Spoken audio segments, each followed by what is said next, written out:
1898, l'investigador Lancaster va seleccionar 200 biografies de persones cèlebres per trobar les seves tendències dominants en el moment de l'adolescència.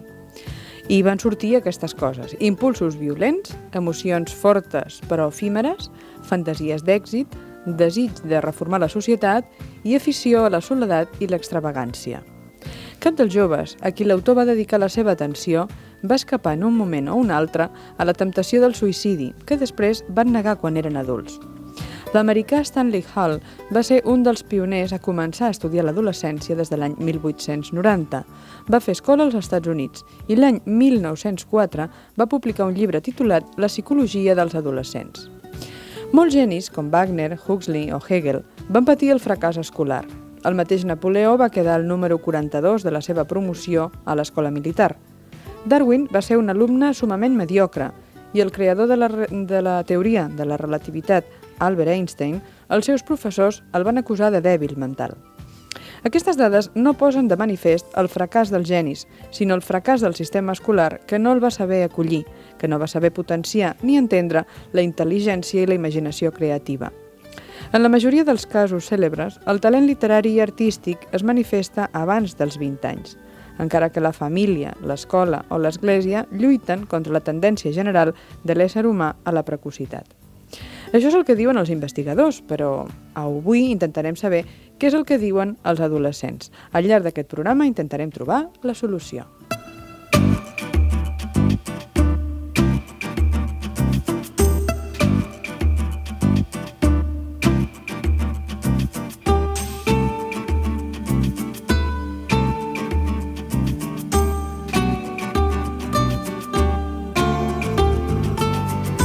Bon dia i benvinguts a La Solució, un programa que comença en aquests moments i que preparem per tots vosaltres Francesc Cotillas, Glòria Cabanyes, Leandra Terol i Adelina Castillejo. Avui amb la col·laboració de la psicòloga Emília Ros. Bon dia. Bon dia. La setmana passada vam estar parlant també dels adolescents i amb adolescents, d'alguna forma amb adolescents recuperats a través de la memòria, i va ser interessantíssim el testimoni que vam rebre de moltes persones i una mica impressionant, perquè van ser tan amables que van voler compartir amb nosaltres els seus sentiments i els seus records d'una adolescència en ocasions o en moltes ocasions no gaire agradable. No vam tenir gaire temps de comentar, gaire, però suposo que avui la psicòloga sí que vol recuperar d'alguna forma totes aquelles coses que van sorgir la setmana passada a través de la línia telefònica. Sí, i que ens explicaven aquestes parts adolescents de moltes persones que per aquestes relacions tan dolentes, diríem, no han pogut acabar de créixer, no? El que hi havia, recuperant aquestes trucades i tot el que van dir, ens en vam adonar que hi havia diverses constants en diversos comunicants, és a dir, que deien coses bastant semblants, diverses de les comunicants, coses bastant semblants de les seves experiències, tot i que cada història és cada història, no? I ens trobàvem, per exemple, amb una mala adolescència, que tots deien en general, mares dominants, i això comportava una adolescència trista, no poder fer ni escollir el camí que ells volien, fent-les treballar, en alguns casos, fins a l'explotació. I anava adobat tot això amb un sentiment de molta culpa perquè no estimaven a les seves mares. Sentien que eren dolentes perquè no sentien amor vers elles, i sentien també gran culpa perquè en alguns casos es donava una necessitat de revenja. Algunes de les mares de les comunicants, encara avui, 30 anys després de l'adolescència d'aquestes comunicants, ens deien que continuaven actuant com si aquestes filles fossin nenes petites o pitjor, perquè si a un nen se l'estima, ni se'l rebutja, ni se'l desprecia, ni se'l tracta com una cosa, no? Llavors, escoltat tot això i garbellat i pensat, a mi m'agradaria, abans de continuar amb el tema, aprofundir una mica en tot això per mirar d'aclarir conceptes a moltes persones que ens estan escoltant, no sols a les que ens van comunicar les seves experiències, perquè per la meva experiència professional hi ha moltes persones que es troben en aquesta situació de vegades d'adolescència que encara no s'ha pogut treballar, no? I sobretot això, respondre més àmpliament i més profundament a les persones concretes que ens van trucar per ajudar-les, sobretot, a comprendre què hi ha sota el seu sofriment, perquè en totes les comunicacions hi havia molt de sofriment.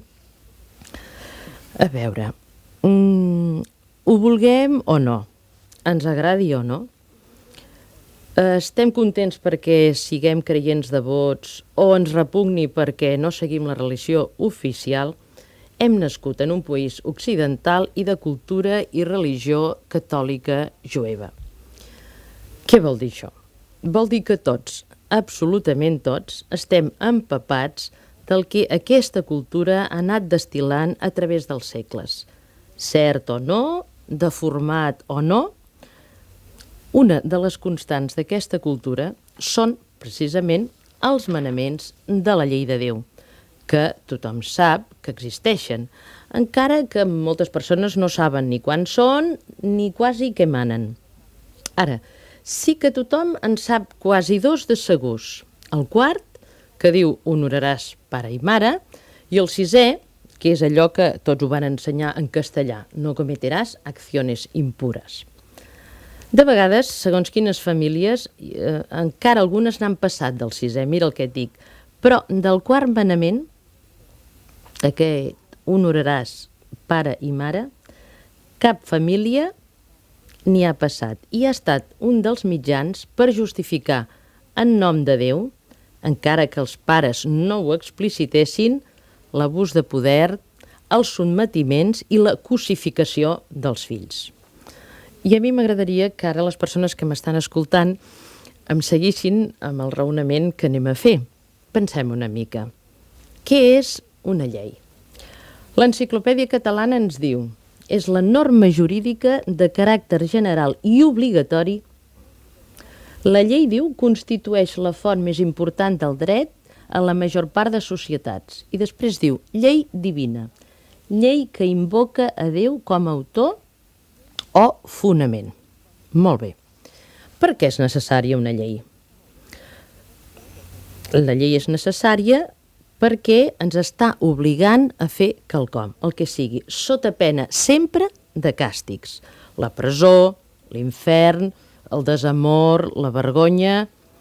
És a dir, li poden passar moltes coses a la persona que no compleix aquella llei. Ara bé, per què es van donar aquests manaments de la llei? Cabdalment, perquè no es practicaven. I si el quart manament diu honoraràs els pares, això vol dir que realment no s'honoraven pas massa. Ara bé, fixem-nos en una cosa que és molt important. El manament diu honoraràs. Mai, en cap traducció, en cap llengua, es troba que digui estimaràs pare i mare. Per què no diu estimaràs pare i mare? I en canvi diu estimaràs Déu. Perquè estimar és un sentiment. I un sentiment mai pot ser manat. Es té o no es té. Per què el manament no mana estimar els pares? I si hi ha qui diu que l'amor de la mare és un instint que porten totes les dones? Perquè des de sempre, i encara més en els temps aquells dels manaments, no existia, tal com avui el coneixem, diríem, l'amor dels pares. Existia un cuidado veterinari dels fills, com els animals els cuiden, doncs que els reben, els hi fan el niu, els hi donen de menjar, i prou. Avui en dia també existeixen pares d'aquests tipus, però no tants. I això encara no sempre en aquells temps, perquè la història, incloïda la Bíblia, està plena d'infanticidis, és dir, de mort dels fills, molts per part dels pares. És una constant històrica fins als nostres dies. Doncs bé, un amor que no existeix com a do és impossible que sigui retornat per als fills en forma d'amor com a agraïment, com a obligació. És per això que el manament no diu estimaràs pare i mare, sinó diu honoraràs, perquè el promulgador de la llei sabia molt més bé que les seves criatures que no es pot tornar allò que no s'ha donat. Si a mi no m'han donat, jo què sé, 10.000 pessetes, A mi no em poden demanar que les torni, és que no les tinc. La llei immutable de la naturalesa és així.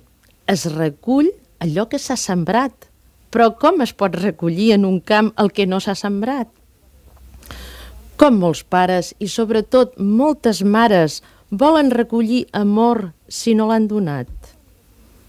I quan en uns pares ha passat això, per exigir el que no han donat, i que per tant no hi tenen cap dret d'exigir-ho, és quan s'escuden i van en busca del famós manament, el que ells i ells, pares i mares, per poder continuar dominant, sotmetent, aniquilant llurs fills i filles en nom d'un manament sagrat.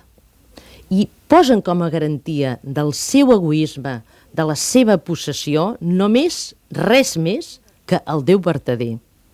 Llavors, per aquests pares d'aquest tipus, Déu es converteix en el comodín que es fa servir per tapar l'egoisme o la patologia de tants pares i mares, és dir, el seu desequilibri. Si un fill vol complir el manament, que honori els seus pares i els honorarà, pare i mare, seguint el propi camí. No s'honora una mare sent la seva esclava. Sent esclava d'una mare se la deshonora, perquè ja se sap que una mare ha de voler el millor per un fill. I quina mare voldrà tenir un fill esclau? Si una mare vol tenir un fill o una filla esclau, és que és un negrer, però de mare no en té res. I llavors, com se li pot donar amor a una mare així? Per què? Doncs un fill que no ha rebut amor dels seus pares ha de sentir-se culpable de no estimar-los. Si allò que ells reclamen com a pagament d'haver-los criat, cuidado veterinari, com dèiem abans, però no li han donat amor, com jo, qualsevol ser humà, pot tornar quelcom que no ha rebut? Si tants de pares i mares que han estat vertaders esclavitzadors dels seus fills tinguessin la suficient humilitat, i això és tenir amor als fills, d'explicar-los el motiu per al qual no els van estimar, tant com els altres, per situacions de la vida, per quantitats de coses que passen, o no els van estimar tant, o els van estimar molt poc, o els hi van fer poc cas, els fills aquests que se senten culpables i amb una culpa tan punyent es desculpabilitzarien, doncs ja no es creurien que ells són els dolents per no sentir amor per als seus pares, sinó que aquesta manca del sentiment d'amor veurien que és l'efecte d'una causa. És a dir, jo no sento amor pels meus pares o per la meva mare o pel meu pare com a causa de que no m'han donat amor perquè no han sabut, perquè no han pogut, pel que sia. Per tant, no sóc culpable. Catalunya Ràdio. Ha estat obsequiada alguna vegada pel sol fet de ser dona entre 35 i 55 anys? I per ser home entre 40 i 65 anys? Doncs ara, assegurant el seu cotxe a Regal Insurance Club, a més d'estalviar-se molts diners, podrà tenir condicions especials i descomptes addicionals si no té cap sinistre. Truqueu ara a Regal Insurance Club, 930 30 30. Tenim un obsequi exclusivament per vosaltres.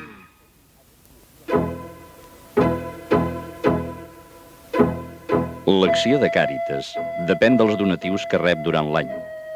Ara que s'acosta Nadal, Càritas demana la teva ajuda per seguir fent la seva tasca social.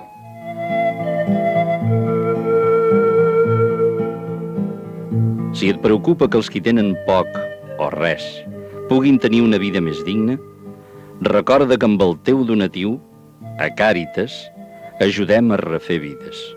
Procura col·laborar. Gràcies per la teva ajuda.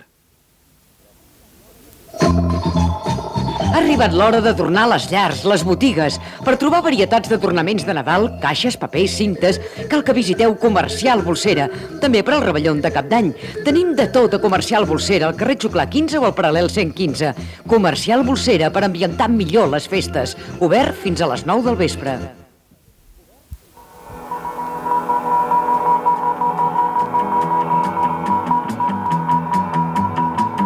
Sputnik, el programa musical del Canal 33 que cada setmana et porta un concert. 1, 2, 3, go! Aquest dijous a les 8 del vespre i també per TV3 dissabte al matí en estèreo, Simple Minds, carismàtics, socialment conscienciats, místics però contundents en directe. Simple Minds, si no els vas veure en directe al Velòdrom d'Horta l'any passat, no t'ho perdis a Sputnik.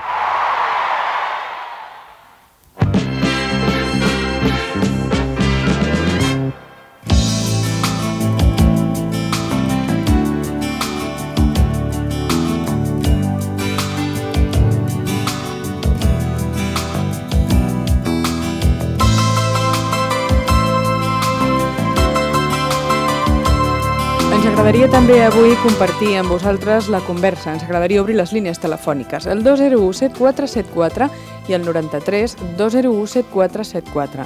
Voldríem saber una mica, si voleu compartir-ho amb nosaltres, com va ser la vostra adolescència i per una altra banda ens agradaria, si hi ha un adolescent que vol explicar com és la seva adolescència actual i si és una persona gran que ens expliqui com veieu els adolescents d'ara mateix, de l'any 90.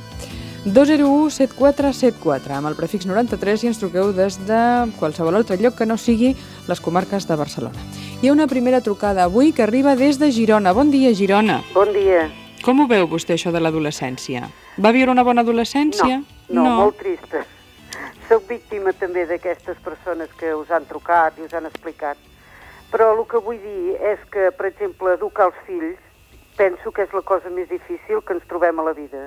Perquè jo, com que he sigut víctima de molta dominació, jo no ho he volgut pels meus fills. I llavors ells m'estimen i m'adoren molt. Però també a vegades penso que educar-los una mica liberals doncs m'ha costat car. Llavors no he sapigut trobar gaire el punt.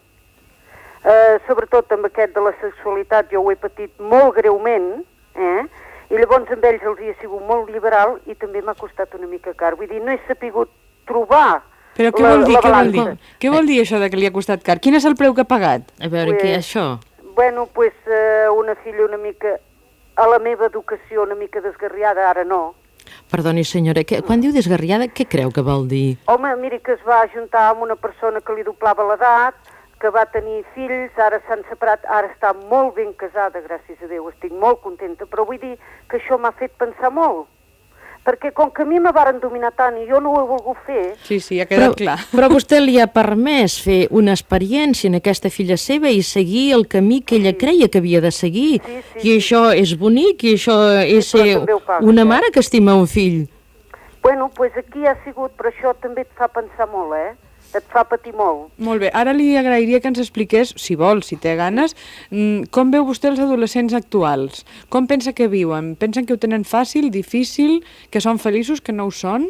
Miri, jo penso que estan molt confosos per culpa dels grans. Molt bé, doncs li agraïm molt el seu testimoni i la seva opinió, senyora. Barcelona, bon dia. Hola, bon dia. Bon dia. Bé, jo voldria parlar també d'una adolescència doncs, molt dolenta i molt trista. La de vostè? Sí, però no per haver tingut uns pares dolents, al contrari, molt bons. Però a casa meva jo he sigut la gran i he tingut un germà 6 anys més petit que jo, subnormal. Aleshores l'entorn de casa meva sempre ha estat de tristor.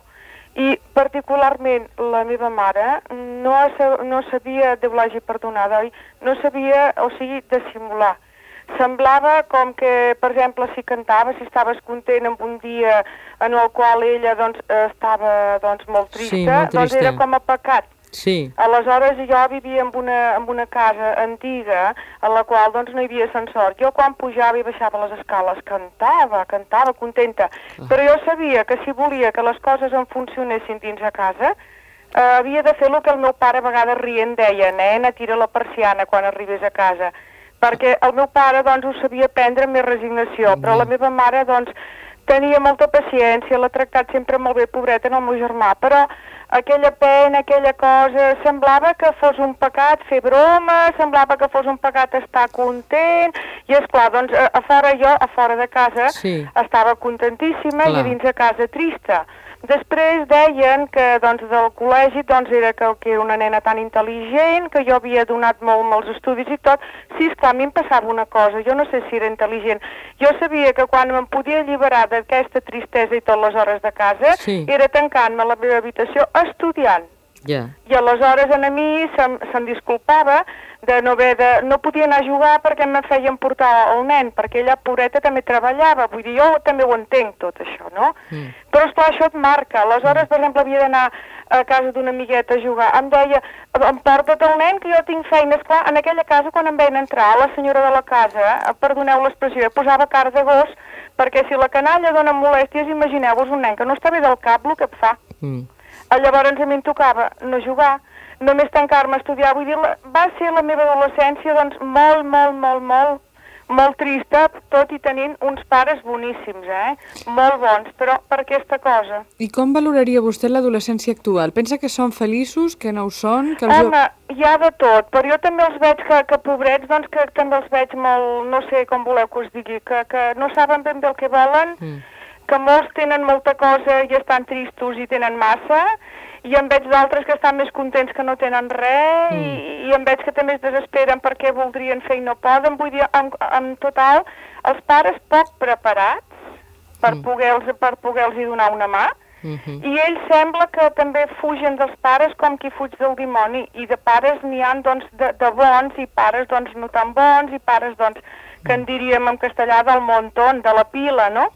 Molt bé, doncs li agraïm molt també, senyora, el seu testimoni, que ho hagi volgut explicar aquí amb tots nosaltres.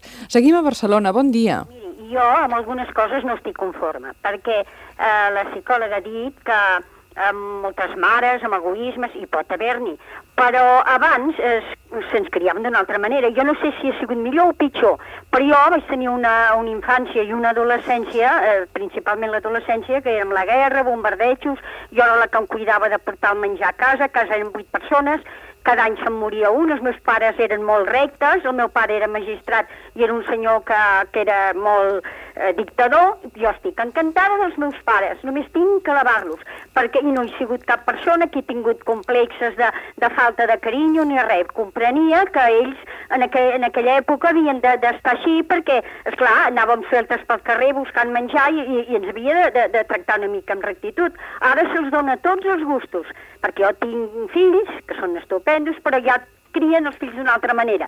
I aquests nanos tenen 6-7 anys i ja els hi contesten cosa que jo no havia fet. El carinyo no està renyit amb ser recte quan convé ser recte.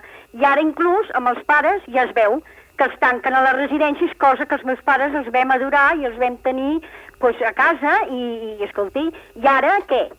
Sí, molts donen moltes coses, molts carinyos, però els pares no els estimen, ni els respecten ni els estimen. Aquesta és la meva opinió. I ara tot, perquè en totes les coses hi ha les excepcions. Vostè com veu els adolescents d'ara, senyora? Jo que no són feliços. Que no són feliços. Perquè tenen massa coses. Molt bé. I com que tenen tant, no ensien res, perquè ja ho tenen. I com que ja comencen jovenets a tot, doncs, esclar, arribaran a 20 anys i estan espiats de tot. I nosaltres ens feia il·lusió tot. Com que vam patir, ens feia il·lusió. I jo ja li dic als meus pares rectíssims, i estic encantada, i encara els enyoro ara, que ja tinc 68 anys.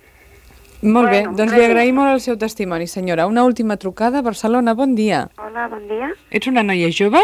Més o menys. A veure, doncs la teva opinió és molt important aquí, perquè sempre parlant de referències. Parlem en primera persona ara. A veure, com és l'adolescència actual? Quants anys tens? Jo en tinc 20. 20. Com ho has viscut tu? Què tens ganes de dir-nos? Fatal. Fatal? Com aquesta senyora, la primera senyora que ens ha trucat ha dit una paraula per definir, que la gent jove d'ara està molt confosa. Tu comparteixes l'opinió o no? No, la gent jove sap molt bé el que vol. El que passa és que no només és material, sinó també volen que se'ls entengui, que se'ls estimi, que se'ls comprengui. Exacte. I tu no t'has sentit compresa? En cap moment. I per què creus que no t'has sentit compresa? Ni de petita ni d'adolescent. A casa meva tinc un germà i el meu pare doncs, no s'ha amagat mai de dir que amb ell doncs, li hagués agradat tenir un altre fill, que el tenir una filla. Doncs, vols dir un altre fill que fos noi, també? Sí. Ja. I llavors, doncs, a casa meva doncs, era la totalment ignorada.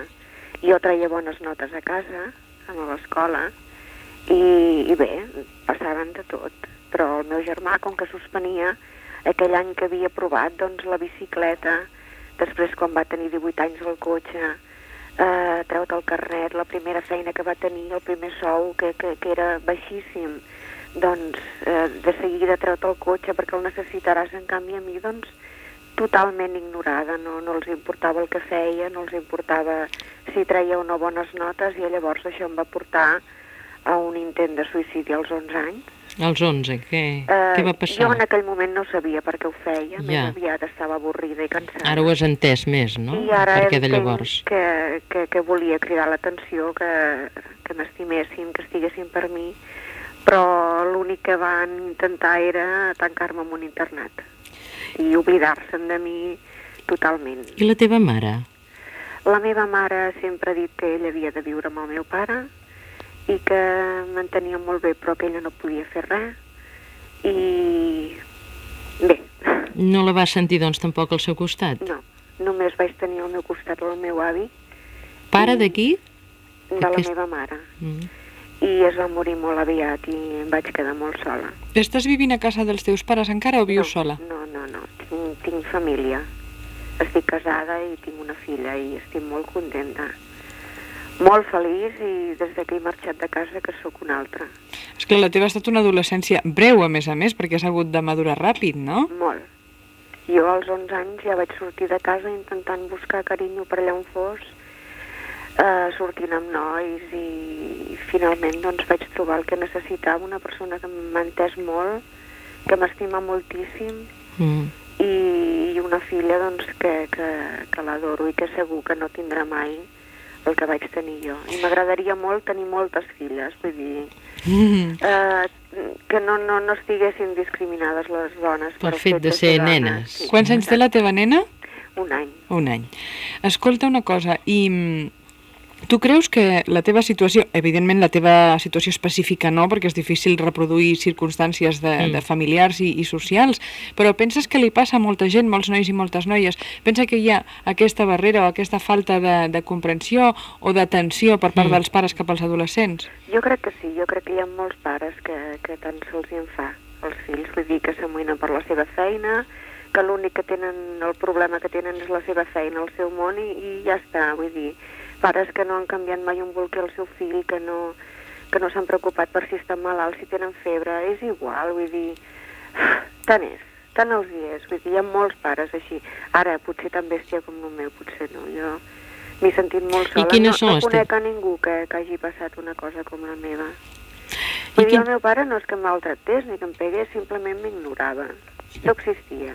Però esclar, I a vegades més val una bufetada ben donada que no pas que t'ignorin. Una bufetada, diríem que aquell pare o aquella mare que la dona està tocant el fill. Exacte. I en aquest sentit, diríem, hi ha un contacte, no? Sí, que li importes amb algo que sí, més no per fer-lo enfadar, però que et fa cas, no? Sí, però és ignorància, vull dir, totalment ignorada. I quines són les teves relacions actuals amb els teus pares? Molt bones.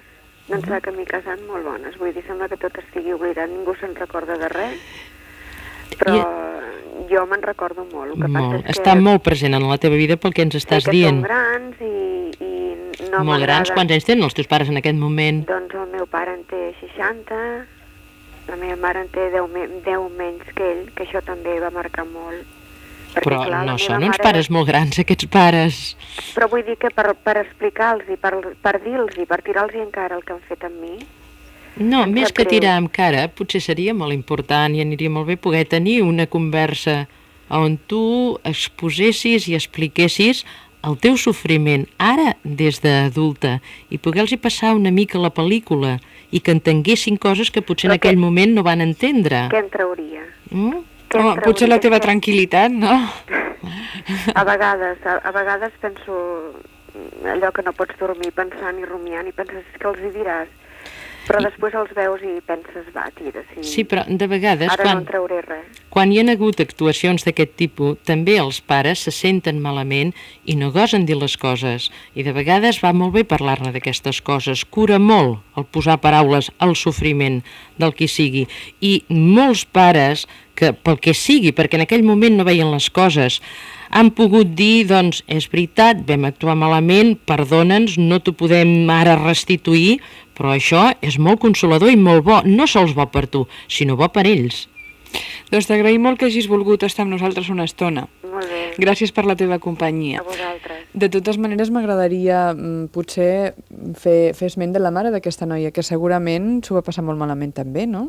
És a dir, ella tenia la relació més directa amb el marit, però segurament tampoc ho va fer gaire convençuda, oi? Sí, però esclar, moltes vegades hem de prendre una opció en la vida, no? I potser aquesta senyora havia realment pres opció per diríem, estar bones amb el marit. No sabem quina relació tenia amb ell, ni com el vivia, si l'adorava, si li tenia por, no sabem què, no? En tot cas, fàcil no devia ser per aquesta senyora, tampoc. No, evidentment, probablement no.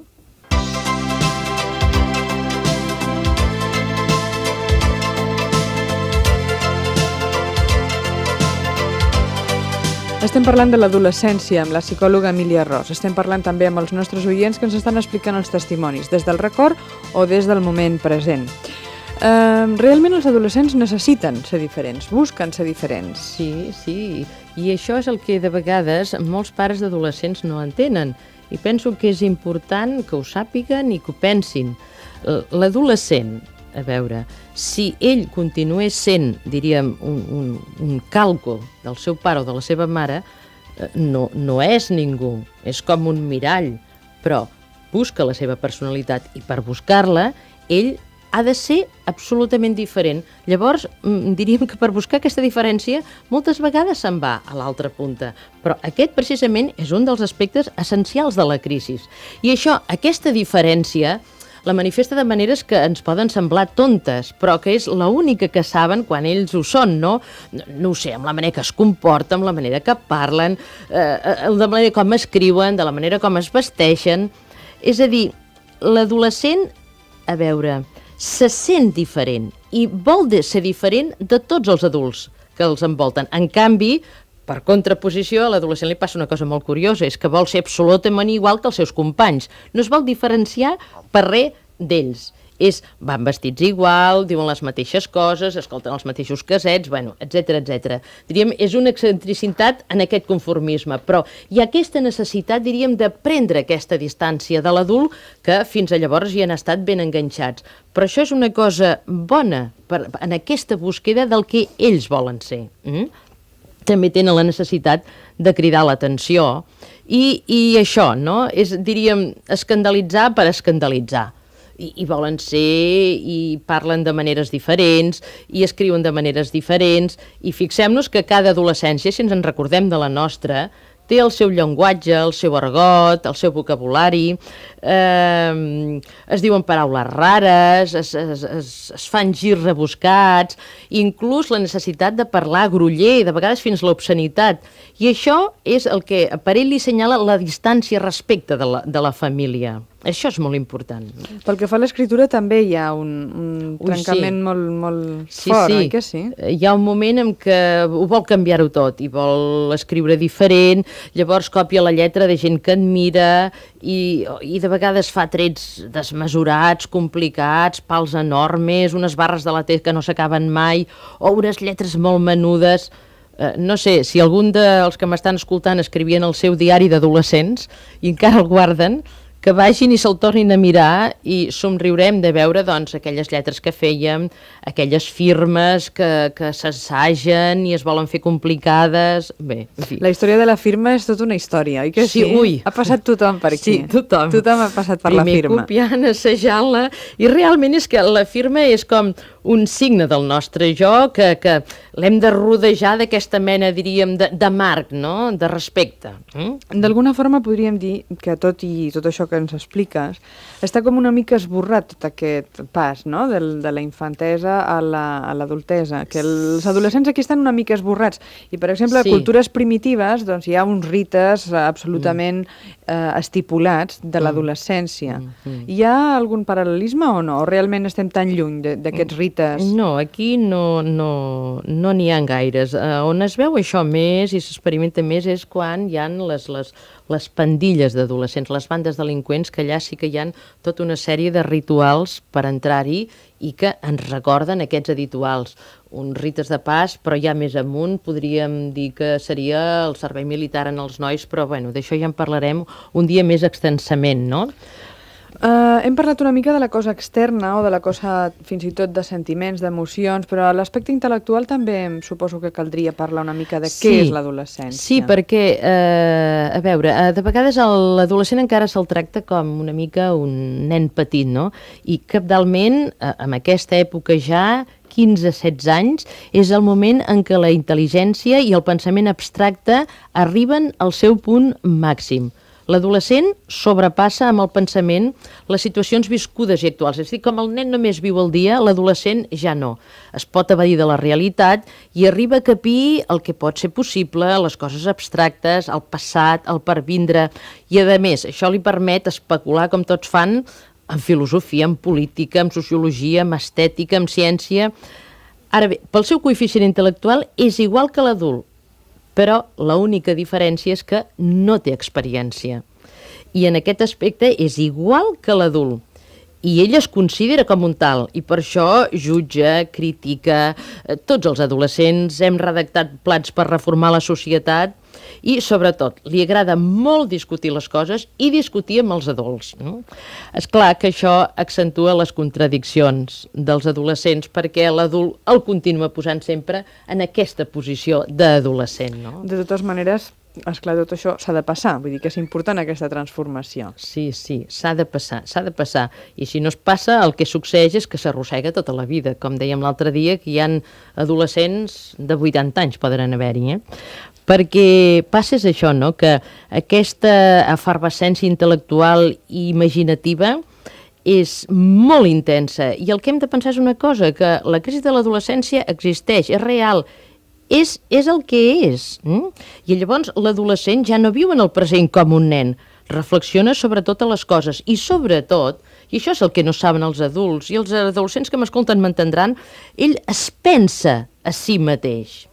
I gràcies a això, a poc es va articulant aquesta búsqueda d'aquesta identitat, que és el que ell persegueix. Ara bé, la riquesa de la vida interior depèn molt, i no és igual en tots els adolescents, de la sensibilitat, de l'afectivitat i de les experiències de la història de cadascú i, en certa mida, també de la cultura i del mitjà en què l'adolescent ha estat vivint.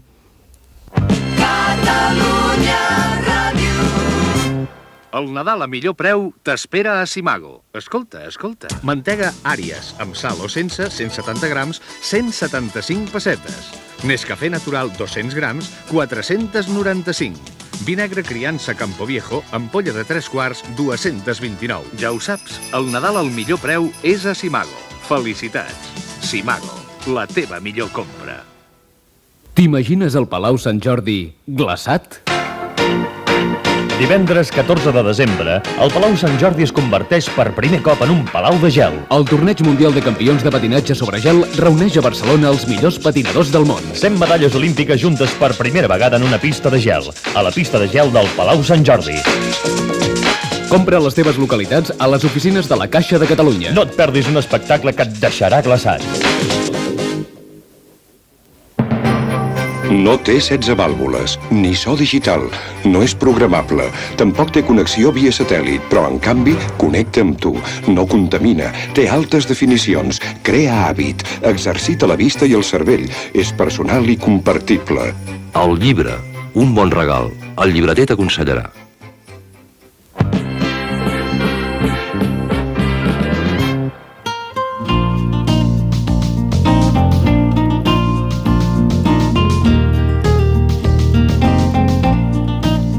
Els adolescents tenen moltes coses, però crisi espiritual també. Total. Quasi podríem dir que l'adolescència quasi és per definició, a veure, com dèiem l'altre dia, pubertat serien tots aquests canvis fisiològics, no? Però el que en diem adolescència seria per definició la crisi del ser, la crisi espiritual, i es dona molt forta. L'adolescent s'ho planteja tot, encara que els pares no se n'enterin. Es planteja l'amor, es planteja la moral, es planteja la religió, la política, es planteja l'art, es planteja la mort, es planteja el temps, el que ha passat, el present, el pervindre. I sempre, i aquest és un tret característic de l'adolescència, es planteja en termes d'intransigència. Però bé, tots hi hem passat per aquesta adolescència. Doncs siguem una mica transigents amb la intransigència dels nostres adolescents. Ho fan tot emfàticament, amb solemnitat i sobretot això, en termes d'absolut total. I aquest és allò que molesta tant als adolescents, que fa somriure als adults i que els molesta tant, perquè llavors se n'adonen que els estan encara considerant des d'allà del pedestal els adults, no? I és clar, hi ha una cosa que s'ha de parlar molt també dels adolescents, de la melangia, no? De la melanconia. Perquè això també és un tret característic, la melangia. La melangia, l'ànima somiadora de l'adolescent que tot sovint s'hi avima, no? Perquè, esclar, la realitat de l'adolescent està plena de dificultats. Se sent molt incomprès, per un altre costat amb un estat de dependència, i això el fa caure en estats, somiadors i en depressions. Podríem dir que tot això que hem explicat fins ara és una mica la descripció, no? La descripció de tot el que passa, de per què, etc. Però els adolescents què diuen? Aquí la psicòloga té l'experiència directa professional d'adolescents que comenten. Sí, és que vam estar fent una sèrie de trobades amb grups d'adolescents i d'avui, dels nostres dies, i el que hem fet una mica de resum de tot el que ells senten i viuen i com ho viuen des d'ells, no? I una de les coses que primer ens va cridar l'atenció és que ells diuen que ells no són malalts i que ells diuen que quan els pares en general parlen dels adolescents, que sembla que estan parlant, no sé, com d'animals curiosos, no sé, d'éssers estranys, de malalts. I ells diuen, nosaltres, ens van dir, som com tot el món. I llavors una noia em deia, bé, com tot el món, diu, és cert que als 13 anys es pateix de no ser tractat com un adult. I que de vegades, em deia una altra, diu, quan jo en tenia 17, abans de dormir-me, m'hauria agradat retornar a la meva infantesa, no? És aquest aiguabarreig continuat que té l'adolescent que és tan difícil de superar, no? 17 anys, media 1,90 m, però encara totes aquestes necessitats, vull dir, de que et cantin, de que et cotxin, de que t'abracin, però esclar, aquestes coses no es diuen i menys en els pares, no? Però tampoc, quan un és gran se n'adona que no s'acaba amb l'adolescència, això. Bé! D'alguna forma. Sí, alguna vegada... Bé, però, a veure, hi ha una cosa important i és que no ens n'hem d'oblidar mai, i és que els adults no som adults i ja està, no. Dintre nostre portem el nadó, el nen d'1 any, el de 2, el de 4, l'adolescent i el de 25 i el de 30. I de tant en tant, doncs, mira, si surten aspectes d'aquests, per què no acontentar-ho, no? Lo dolent és estar sempre situat en un d'aquests aspectes, no? És a dir, que resumint podríem dir que és molt complicat fer-se gran. Doncs sí, és bastant complicat i si no que ens ho diguin els adolescents perquè ells se senten, com ells s'ho expressen i ho expressen molt bé. Ells deien que se sentien, diuen, diluïts, com desenfocats, com imprecisos, perquè, a més, amb tot el que els hi creix al cos, els pèls, el pit, l'acné, els desitjos contradictoris, diuen, te sents estimat i apassionat per tu, però no t'estima gens. I hi ha una cosa també que, com a contraposició, ells diuen, i és que els agrada fer-se l'idiota davant dels adults. Ho van dir literalment així. Ah, sí? Sí. I en què consistia en fer... Doncs... Exactament, vull dir, perquè, esclar, pot tenir moltes excepcions, aquesta paraula. Doncs fer-se l'idiota volia dir, a veure, fer, com ells diuen, animalades, com per despreciar i rebutjar tot lo dels grans, no? Yeah. Fer-ho ben exagerat, és a dir, i llavors quan més s'empipi el que m'està mirant, millor. Doncs, èxit segur. Èxit segur, perquè... Dura molt de temps aquesta necessitat de rebutjar totes les coses establertes i adultes? Mira, depèn, no? Suposo que no hi ha un pla fix. No, que va, ojalà, perquè llavors ja aniria tot. Els pares estarien tan feliços. Bueno, ja ho sabem, que dura 2 mesos això i s'ha acabat. No, de vegades pot durar 2 anys ben bé i de vegades pot durar 2 mesos. Ara, hi ha una cosa important i és que als pares sempre se'ls hi fa interminable. I et diuen, escolta, i això quan passarà, no? I quan acabarà de passar? Ara, hi ha una cosa important que vull dir als pares. No pensin que ells pateixen més que l'adolescent. L'adolescent pateix molt més que ells, encara que no els hi manifesta. I els que estan més aliviats d'en sortir-se'n i trobar-se ja, diríem, una mica situats en l'altre lloc, són els adolescents. Això sí. I aquests joves que veu tenir ocasió d'escoltar, els professionals, què és el que retreuen en general els adolescents als pares? Què expliquen que retreuen? Doncs una cosa molt important i que els pares pensen que en passen, i és que ells diuen que els pares els hi donen respostes a qüestions que mai no els hi han posat ells. Ja. I de curar-los de mals, o voler-los curar de mals, que ells no pateixen. Que mentre els pares passen sense enterar-se'n de les seves verdaderes ferides, que són les que porten a l'ànima, no? Ja. I, per exemple, a l'escola és una cosa molt dura de passar pels adolescents? Tal com ells ho expressen, diuen que és massa.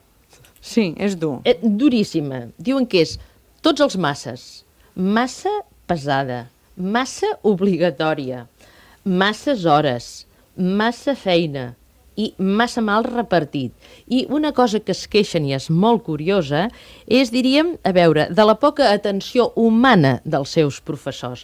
Diuen que els professors doncs, van allà, fan la seva feina, compleixen, donen la classe, i ja està. I van i se'n renten les mans. Ja. I és com si ells busquessin una mica, ja que senten o creuen que els pares no els entenen, és com si busquessin una mica que el professor, professora és igual, els hi fes com de pare substitut. O de còmplics, una mica. Sí, però més aviat això. I diuen que els professors l'únic que fan és arribar allà, donar la classe, cridar, i que ells senten que dels professors cap amb ell no hi ha cap professor que els estimi. Ja. Això és el que diuen. A part d'alguna excepció. I a més se senten molt molestos, nois de 16, 17 anys, 15, perquè diuen que els tracten com si en tinguessin 12. I que des del lloc del professor els prenen com si tots fossin unes nul·litats totals. No? I una cosa molt interessant i molt bonica i que diu molt en favor dels adolescents i que vol dir que estimen molt els seus companys és que diu que els professors són molt injustos, literalment ho llegeixo, amb els nostres companys que no treballen bé perquè tenen problemes familiars a casa seva. És a dir, se n'adonen de la seva realitat. Se n'adonen de la seva realitat, però que llavors aquests professors no volen considerar que aquesta part està interferint doncs, amb la poca atenció, amb el poc estudi d'aquests nois, perquè i realment sempre és així, no? I una altra cosa important és que els adolescents diuen que no poden criticar els professors davant dels seus pares i que aquests pares sempre prenen partit per l'escola. Aquests pares que diu que quan s'entenen malament només que el noi hagi aprovat les avaluacions ja reconcilien. Perquè les notes són una cosa importantíssima a l'època de l'adolescència. I és algo sentit, però ells diuen que ho consideren una cursa precisament buida de sentit. Sobretot adolescents entre 13 i 17 anys diuen que ells se senten estressats, ells, per aquests pares, diu, obsessos i obsessionats per les nostres notes. Un explicava amb molta gràcia, deia, la meva mare, quan torna de treballar, només entra a casa em pregunta quines notes tens? O ja has portat les notes? I deia, realment és desesperant. Diu, i encara n'hi ha de pitjors. Diu, hi ha pares tan obsessionats, ens deien, que estan literalment obsessionats per les mates. El meu pare només em deia cada nit, ja has fet les mates, ja has fet les mates, bé. Era la cosa més important de la seva vida, les mates del fill, es veu. Sí, les del fill, però hauríem de veure què passava amb les mates del pare, no? O què li havia passat amb ell.